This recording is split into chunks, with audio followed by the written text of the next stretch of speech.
Test ক্রিকেটের ইতিহাসে সবচেয়ে বেশি উইকেট পাওয়া পেসার জেমস অ্যান্ডারসন লাল বলের ক্রিকেটে ৭০৪ উইকেট নেওয়া এই ইংলিশ বোলার যদিও গত বছরই টেস্টকে বিদায় জানিয়েছিলেন। দীর্ঘ ২ দশকেরও বেশি ক্যারিয়ারে তিনি ইংল্যান্ডের হয়ে ১৮৮টি টেস্ট, ১৯৪টি ওয়ানডে ও ১৯টি টি-টোয়েন্টি খেলেছেন।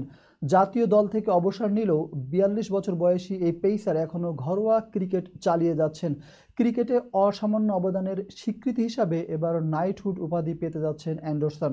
গতকাল শুক্রবার প্রকাশিত যুক্তরাষ্ট্রের সাবেক প্রধানমন্ত্রী ঋষি সুনাকের রেজিগনেশন অনার্স লিস্টে একমাত্র খেলোয়াড় হিসেবে নাম রয়েছে অ্যান্ডারসনের। দেশটির বিদায়ী প্রধানমন্ত্রীরা বিভিন্ন ক্ষেত্রে অবদানের জন্য কিছু ব্যক্তিকে নাইট উপাধির জন্য মনোনয়ন দিতে পারেন। পরে রাজার অনুমোদনের মাধ্যমে দেওয়া হয় এই সম্মাননা।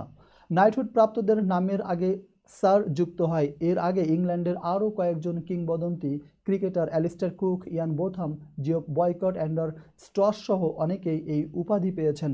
এবার তাদের কাতারেই নাম লেখাতে যাচ্ছেন অ্যান্ডারসন।